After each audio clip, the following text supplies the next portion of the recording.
자, 여러분 안녕하세요. 반갑습니다. 우리가 지난 시간까지 신경망이 3개 이상으로 이루어진 층에 대해서 공부를 하셨어요. 그래서 우리가 첫 번째는 입력 계층이라고 하고요. 3개 이상인 경우에 가장 마지막 계층, 그러니까 출력값의 바로 직전 계층을 출력 계층이라고 하고, 가운데 있는 계층들은 전부 다 저희가 이제 은닉 계층이라고 불렀습니다.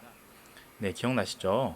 자, 그러면 오늘은 이제 여러 노드가 있습니다. 이제 그래서 이 노드가 하나가 아니라 여러 개가 있는 경우에 저희가 지금까지 그 여러 영상을 보시면서 이 신경망에서 결국 학습에 있어서 가장 중요한 게 액티베이션 펑션, 그러니까 활성 함수하고요. 그 다음에 가중치라고 말씀을 드렸는데, 결국은 우리가 그 선형 함수에서 매개 변수인 기울기, 소위 이제 그 슬로프에 대해서 우리가 지난 시간까지 말씀을 또 나눴었잖아요.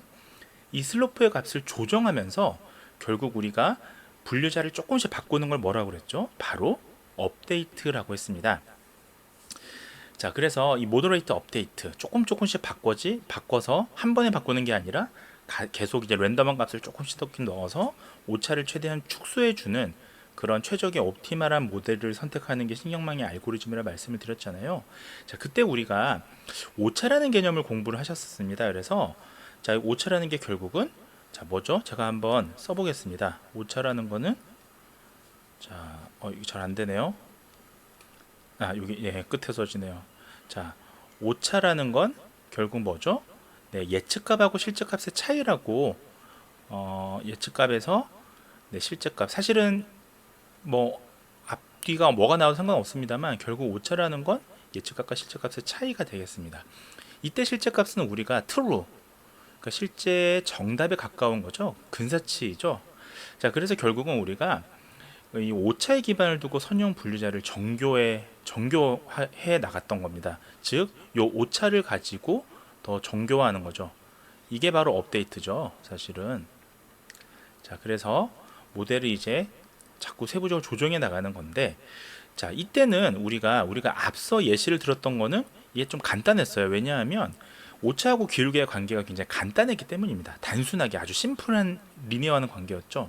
자, 근데 이제 문제가, 자, 여러 개의 가중치, 그러니까 여러 개의 노드가 만약에 결과값과 오차 영향을 주는 경우에는 그럼 가중치를 어떻게 업데이트 할까? 자, 오늘은 그 말씀을 드리는 겁니다. 그래서 그것을 이제 그림으로 표현하면 자, 요 그림하고 같습니다. 자, 일단 결과 노드, 그러니까 결과 노드 영향을 주는 노드가 한 개인 경우는, 그러니까 지금 이제 두 개잖아요. 1번, 2번이잖아요. 근데 그게 아니라 하나라면 사실은 굉장히 간단했었죠. 우리가 이거는 제가 이전에 거의 초창기에 설명드렸던 그 마치 킬로미터를 마일로 변환할 때 그때 업데이트 설명을 드렸던 거는 하나 대 하나의 관계였습니다. 자, 그런데 그게 아니라 이렇게 두 개의 노드를 가지는 경우에는 자, 결과값의 오차를 어떻게 우리가 활용해야 될까 한번 생각을 해볼 필요가 있습니다. 자, 오차를 하나의 가중치 업데이트만 사용하는 거 굳이 합리적이지 못하죠. 자, 왜냐하면 하나만 가지고 우리가 업데이트를 하게 되면 나머지 가중치는 의미가 없다는 가정하에서 하나만 보는 거잖아요. 근데 그렇진 않습니다. 왜냐하면 지금 보시는 요 결과 노드에 자, 이 두 개의 노드가 다 어느 정도 영향을 미쳤다고 가정한다면 하나만 가지고 업데이트를 할 수가 없어요. 자, 그러면 만약에 우리가 지금 이런 어떤 정확한 값을 가지게 된 가중치의 값을 변형을 한다면 우리가 업데이트를 통해서 이걸 지금 바꿔줘야 되는 상황인데, 자, 하나만 할 수는 없는 거예요. 그럼 어떻게 해야 되느냐? 보다 조금 더 다른 방법이 있다면 이 두 번째 그림 같은 겁니다. 지금 제가 여기 1번이라고 써놓을게요. 1번보다는 자, 2번처럼 될 가능성이 높습니다. 자, 이 방법을 보시면 자, 오차를 지금 나눠서 분배하죠. 오차예요. 나누어 분배.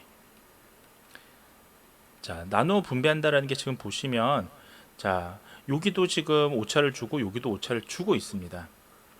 자, 그래서 예를 들면 잠시만요. 네. 그래서 지금 이 경우에는 나누어 분배하는데 이거는 어떻게 분배하느냐? 지금 균등하게 나누어 분배하는 거죠. 네. 균등하게.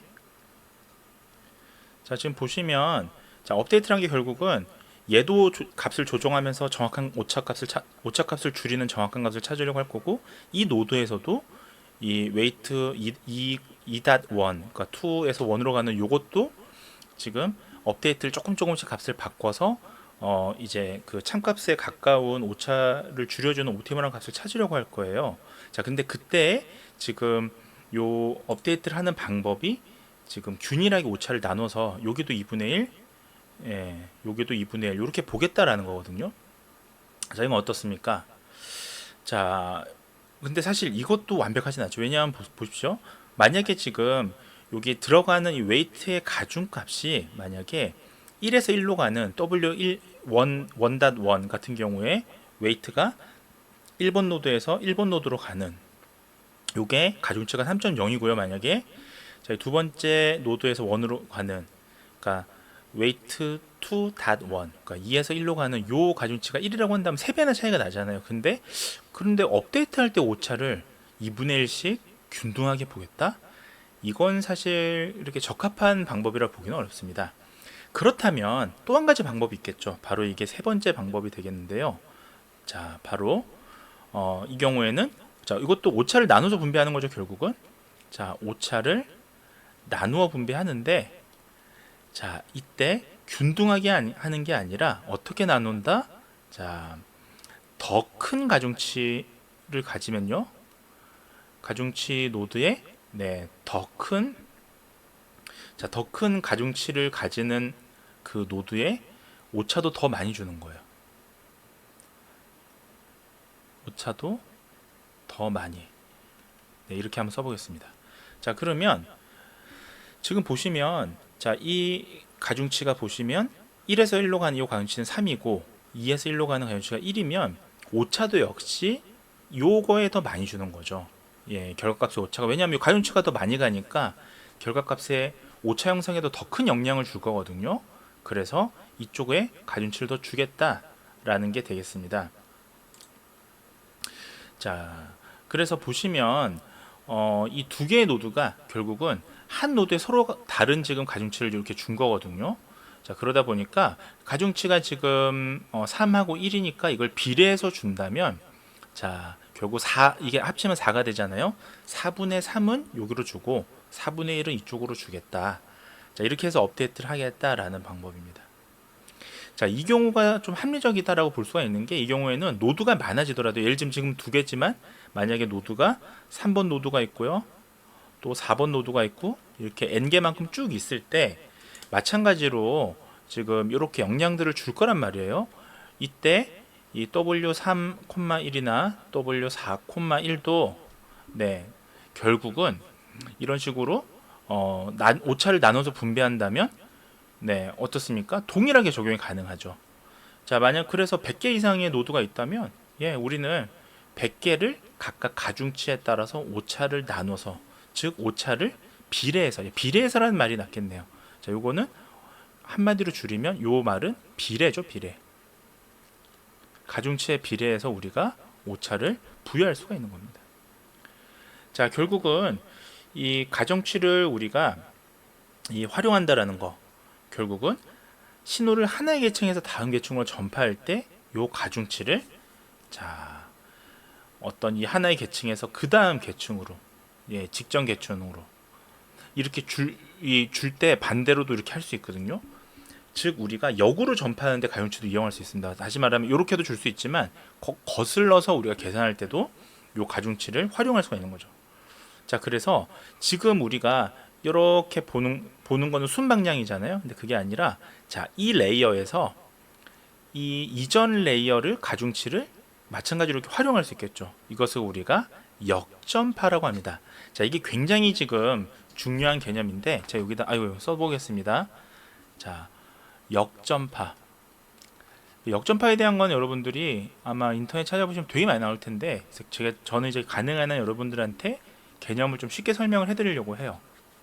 자, 만약 출력 계층이 두 개의 노드를 가진다. 지금처럼 한 개 노드, 두 개의 노드가 각각 요 출력 계층에 영향을 받는다면 우리는 이 두 번째 노드에 대해서도 동일하게 오차를 이렇게 계산할 수가 있는 겁니다. 즉 오차를 이렇게 분배를 해줄 수가 있는 거예요. 이 가중치를 이미 우리가 알고 있다면. 자, 그래서 이 역전파 방법에 대해서는 특히 노드가 여러 개인 경우에 역전파를 어떻게 그러면 우리가 산출할 수 있는가는 제가 다음 시간에 말씀을 드리도록 하겠습니다. 자, 여러분들 경청해 주셔서 감사합니다.